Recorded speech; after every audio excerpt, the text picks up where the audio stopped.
ಒಂದು ದೇಶ ಒಂದು ಚುನಾವಣೆ ಜಾರಿಗೆ ಬಿಜೆಪಿ ಮನವಿ. ಲೋಕಸಭಾ ಕಾರ್ಯಾಲಯದ ಜಂಟಿ ಸಂಸದೀಯ ಸಮಿತಿಯು ಇಂದು ಬೆಂಗಳೂರಿನ ತಾಜ್ ವೆಸ್ಟ್ ಎಂಡ್ ಹೋಟೆಲ್ಗೆ ಭೇಟಿ ನೀಡಿತ್ತು. ಒಂದು ದೇಶ ಒಂದು ಚುನಾವಣೆ ಕುರಿತು ಸಾಂವಿಧಾನಿಕ ತಿದ್ದುಪಡಿ ವಿಚಾರದಲ್ಲಿ ರಾಜಕೀಯ ಪಕ್ಷಗಳ ಜೊತೆ ಸಮಿತಿಯು ಚರ್ಚೆ ನಡೆಸಿತು.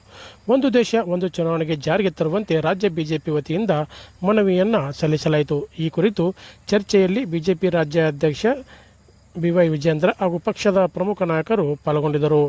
ಸಂಸದರಾದ PC Mohan, Yaduveer Wodeyar, doctor CN Manjunath, ಶಾಸಕರಾದ L ರವಿ ಸುಬ್ರಹ್ಮಣ್ಯ, ಸುರೇಶ್ ಗೌಡ, ಜ್ಯೋತಿ ಗಣೇಶ್, ವಿಧಾನ ಪರಿಷತ್ತಿನ ಸದಸ್ಯರಾದ KS ನವೀನ್, ರಾಜ್ಯ ಪ್ರಧಾನ ಕಾರ್ಯದರ್ಶಿ ನಂದೀಶ್ ರೆಡ್ಡಿ, ರಾಜ್ಯದ ಮುಖ್ಯ ವಕ್ತಾರ ಅಶ್ವಥ್ ನಾರಾಯಣ್ ಸೇರಿದಂತೆ ಅನೇಕರು ಭಾಗವಹಿಸಿದ್ದರು.